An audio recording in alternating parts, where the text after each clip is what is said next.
guys, welcome back to my channel. I'm reporting to you guys live from my car. It's very weird because I'm in literally focus. Okay. I'm in the middle of nowhere. There's cars all around, so I'm pretty sure the audio is a bit weird. But I wanted to have a quick chat, right? Oh, welcome to my channel. Please subscribe if you haven't subscribed. Subscribe if you haven't subscribed already. Yeah, do the things, guys. So I see, like, on the not on the TL, but just on social media and whatever, we know that elections are coming up soon, and they sound crying, and it's so awkward. Oh my gosh, I don't know what to do. There's literally people passing by me and I don't know how to speak. But because, like, there's a lot of people that have been talking about elections, they're coming up and whatever, I wanted to just share a bit of my opinion about that and kind of maybe try to encourage you guys to go out on the 1st of November to go vote. So as you guys know, I'm Christian and stuff, so everything that I will say is going to be based on my Christian beliefs, right? So the thing is, my gents, the thing is, we need to recognize that we are, first and foremost, we are kingdom citizens, and we are citizens of heaven, and we, you know, we belong to the heavenly places. You know, earth is not our home, and but our flesh resides on earth. Our flesh resides in this country, you know, and therefore we have a responsibility to uphold and to be present and to do what it is that we can do to make sure that our stay here is worthwhile, you know. So yeah, I'm just gonna give you guys a few scriptures to go ponder upon. It's raining. To go ponder upon. So Romans 13 verse 1 to 7, right? 1. Acts 5:29, 1 Peter 2:13 to 17, 1 Timothy 2 verse 1. Yeah? And then the last one, Jeremiah 29 verse 7. Futhi, let me actually read Jeremiah. And you remember that one is in the same chapter as when God was telling Jeremiah, I have great plans for you. And we love that scripture. Jeremiah 29 verse 9, verse something, verse 11. Yes. Great are the plans that I have for you, plans to prosper you and to give you a hope and a future. What. And that's true. That is so true. But so is this, right? So verse 7 says, and work for the prosperity of the city where I sent you into exile. Pray to the Lord for its welfare, for its welfare will determine your welfare. Do you understand? Sharp. God is talking. I hope this thing is in focus. It's not in focus. I'm not in focus. Come. So,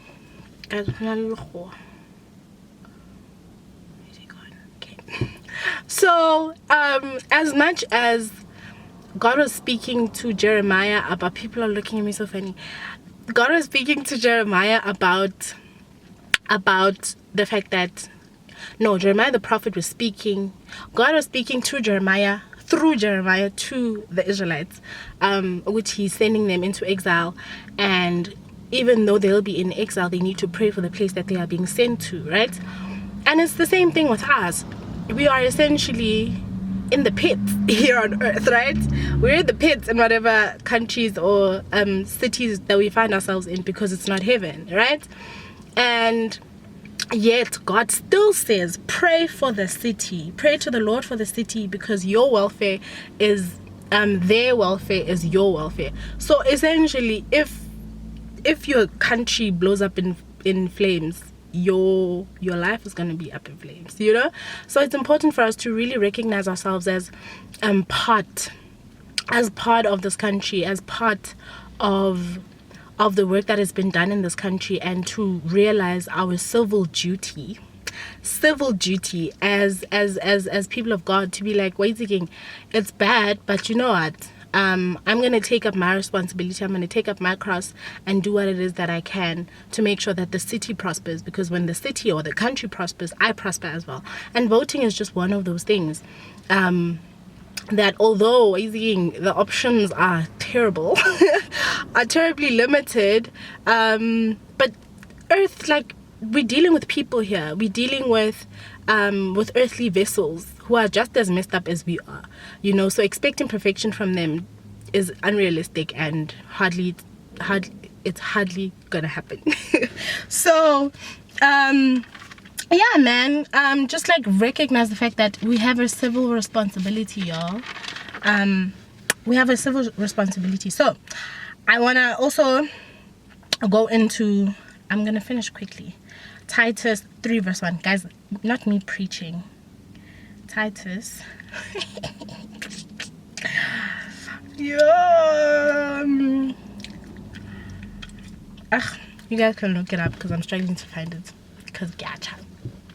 But essentially, it glorifies God when we submit to authority, you know, when we submit to the authority that we are placed under. Think of it this way. I am a child, and in my mom and dad's house, I'm their daughter, right? And I'm subject to their authority. So in the same way are we when we are in a particular environment, right? We are subject to the authorities in that environment, right? So kings, leaders, whatever, you're subject to them. And so in the same way, where if your mom and dad were to tell you to do something, you're not going to say, no, God said I mustn't, you know, because it glorifies God when we honor our parents. Therefore, it glorifies God when we honor the people whom we are subject to. The people whom we are subject to, right? So yeah, guys, even in your families, think of it that way. Think of it as that analogy. Even in your families, your family will be blessed because you pray that it is blessed, that you do things because you do things to ensure that we are made well in this family, right? So yeah, if we aren't active participants, even though we are not of this world, if we don't actively participate, it's going to be hard for us to live a full life. And yeah, man, just take up that responsibility. Just take up that responsibility. And also, another thing, a lot of people would probably ask, like, Ntokozo, who do we even vote for? Because we're in the pits. Granted, we are in the pits. We really are in the pits. But here's my advice, right? So take 20 minutes of your time right now. If you want to do, like, people are looking at me and it's very weird. So take 20 minutes of your time. Go on Google. Pick 3 parties of your choice that you feel like we're thinking they can try. You know, they can try. Pick 3 of them, Google them. They probably have a website. Go to their manifesto, look at their first 3 most important policy objectives or whatever it is that they want to change, and if it resonates with you, pick one from those and decide to vote for them. Because essentially, guys, if we expect perfection from people just like you and I, we are going to be waiting for a very long time. The only person who is just in all his ways, who is good in everything he does, is Jesus. Therefore, there will be shortcomings. There definitely will be things where we feel like, they didn't serve me in this way, they didn't do this right, you know, because they are people and because our country is diverse and we've got diverse issues that we're dealing with. So no one party or no one person will ever in your life solve or address all of those problems all at the same time, you know. But I think what we do need is change, and what we do need is progression. What we do need is progress, you know, progress over perfection. So just pick 3, look over their core beliefs, core areas that they want to tackle, and kind of look into how they want to tackle it, right? And pick one and go with it, because at this point we can't bag on those other people, because whoa. Yeah, they tried and they didn't do very well. So let's just be content with, not be content, be intent on being active participants in the progression, in the growth, in the what? In the progression, in the growth, in the improvement of our society, of our cities, of our of our communities, for the betterment of not only ourselves but for the people near us, you know, the children that we're gonna have, our nephews, our nieces, you know. And yeah, man, lastly, one dope thing about democracy, which is, if you don't know, we live in a democratic country. What dope thing about democracy is the fact that you are allowed to change your mind. You're absolutely allowed to change your mind and be like, wait a king, these people aren't serving me the way that I want them to serve me, or they're not meeting the criteria that they set for themselves. Therefore, I feel like I want to put more people or other people in charge. And you are allowed to do that. You are allowed to do that. And I think that's what we need to we need to, what's this word?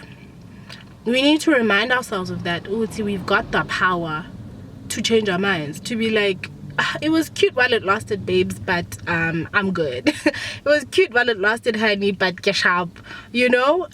On to the next one. Let's give other people a chance. Or I believe in those people now, and I don't believe in you guys anymore, you know. So you're allowed to change your mind, and this is what voting does. It allows you to exercise the, hey guys, this guy is so dodgy. Focus. It allows you to change your mind and to exercise, I'm so scared. It allows you to change your mind and yeah, man, and just exercise the right that you have to change your mind and to see your country, your community as what you know it should be, or what you know it could be, and really exhaust the potential that we have in this country, which I believe is limitless. And I won't stop casting my vote until, you know, we get closer to realizing that vision, right? So yeah, guys, that's all I wanted to talk about today. I hope you guys enjoyed this video. If you did, please give it a thumbs up. Give it a thumbs up, send it to your friends. If you've got people who are very apprehensive about voting, send this to them. Maybe it'll help them. And just, yeah, man, take up your cross, man. Take up your responsibility, and just don't be lazy, okay? So yeah, see you guys on the next one. Bye.